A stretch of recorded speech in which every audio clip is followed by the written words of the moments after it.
The sizzle of ribs on the grill filled the air, a smoky hum that curled through the pines around my cabin.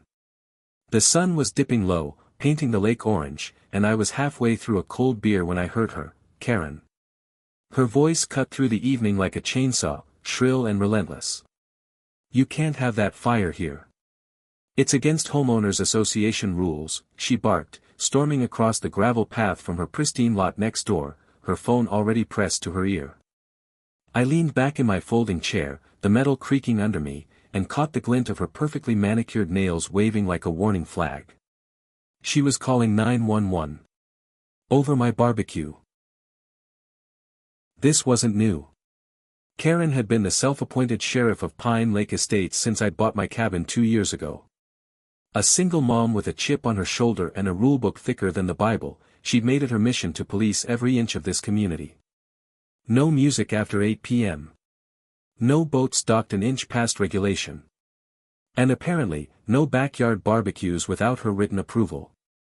I'd ignored her complaints before, but tonight, her voice trembling with righteous fury as she told the dispatcher about an illegal fire, something in me snapped. I wasn't just grilling ribs. I was done grilling her.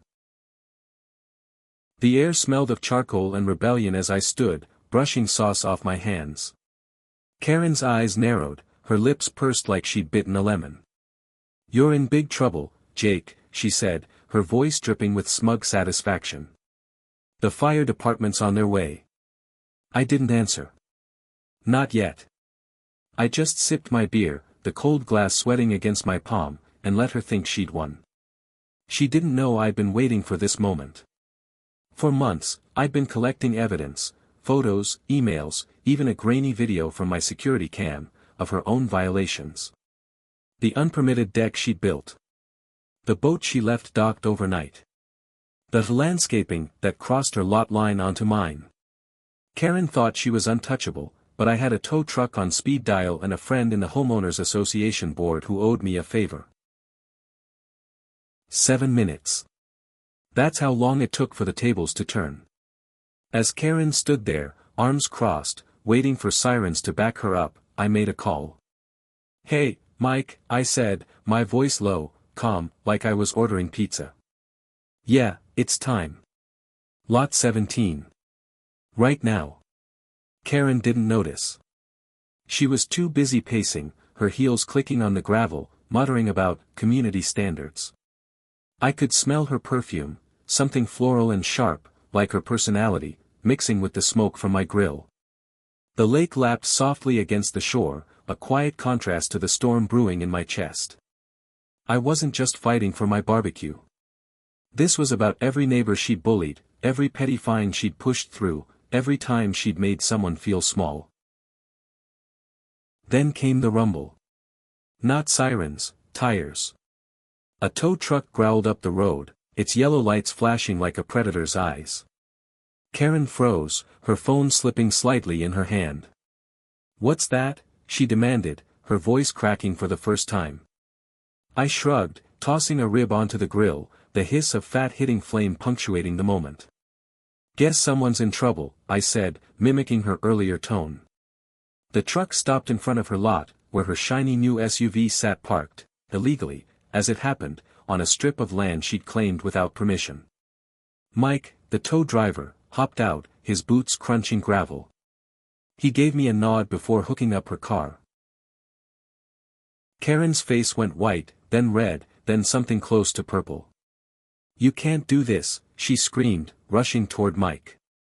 He didn't flinch, just kept working, the clank of chains echoing like a gavel. "Ma'am, this vehicle's on restricted property," he said, his voice flat, professional. "HOA orders." She spun toward me, her eyes wild. "You did this, Jake. You think you're clever? I'll sue you. I'll have your cabin condemned." Her threats bounced off me like rain on the lake. I'd heard them all before. But this time, I had the upper hand. The truth was, I hadn't planned for it to go this far. Not at first. When I moved to Pine Lake, I just wanted peace, a place to fish, grill, maybe rebuild after the divorce that had left me hollow. But Karen had made that impossible. She'd targeted me from day one, probably because I didn't bow to her clipboard tyranny. I'd tried reasoning with her once, back when she'd fined me for leaving my kayak out overnight. I'd sat across from her at an homeowners association meeting, the room smelling of stale coffee and cheap air freshener, and explained that I'd been called away for work. She just smirked, her pen tapping the table like a metronome. "Rules are rules, Jake," she'd said. That was when I started paying attention. Then came the surprise, Mrs. Delaney. Sweet, quiet Mrs. Delaney, who lived 3 lots down and kept to herself, had her own story about Karen. I'd run into her one morning while she was watering her roses, the air heavy with their scent. Her hands trembled as she told me how Karen had reported her for excessive noise during her grandson's birthday party. A party with 5 kids and a piñata. Mrs. Delaney's voice broke as she whispered, "She made me feel like a criminal." That was the day I decided Karen's reign was over. I started digging, quietly, methodically, like I was building a case for court. Mrs. Delaney gave me copies of her fine notices. Another neighbor, Tom, shared photos of Karen's unpermitted deck.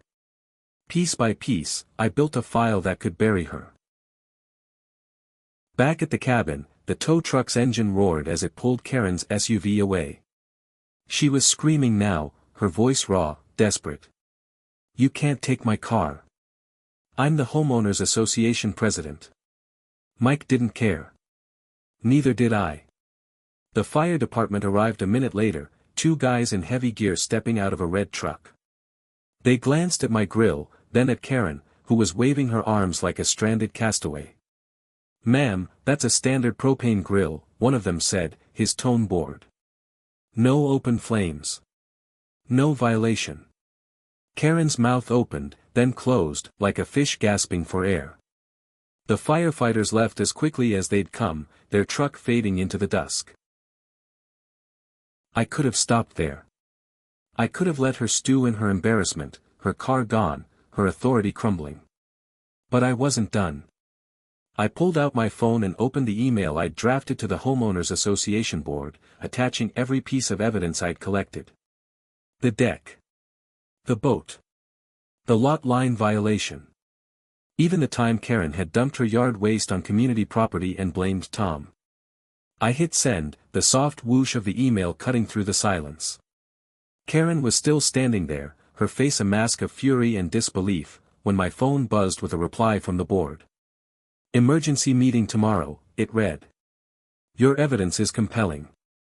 The next evening, the homeowners association meeting room was packed. The air was thick with tension, the hum of fluorescent lights overhead mingling with the murmur of neighbors. Karen sat at the head of the table, her posture rigid, but her eyes darted nervously. She didn't know what was coming. When the board chair read my email aloud, the room went silent. You could hear the creak of chairs, the soft sigh of Mrs. Delaney as she clutched her purse. Karen tried to interrupt, her voice sharp, but the chair cut her off. "We've reviewed the evidence," he said. "Multiple violations, Ms. Thompson. Effective immediately, you're removed as homeowners association president." The gasp that followed was collective, a wave of relief and shock. Karen's face crumpled, her hands gripping the table as if it could anchor her. "This is a conspiracy," she spat, but no one listened. Not anymore. Mrs. Delaney stood, her voice soft but steady. "You've bullied us for years, Karen. It's over." One by one, neighbors spoke up, Tom, the Wilsons, even quiet Mr. Chen, who'd never said a word at a meeting before. Each story was a brick, building a wall Karen couldn't climb. As I walked back to my cabin that night, the lake reflecting a crescent moon, I felt lighter. The air smelled clean, like pine and possibility. Karen's car was still gone, impounded until she paid the fines she'd so gleefully enforced on others. The grill was cold now, but the ribs had been damn good. Justice doesn't always come with sirens or handcuffs. Sometimes it's a tow truck and a well-timed email. Sometimes it's the sound of a community finally saying, "Enough."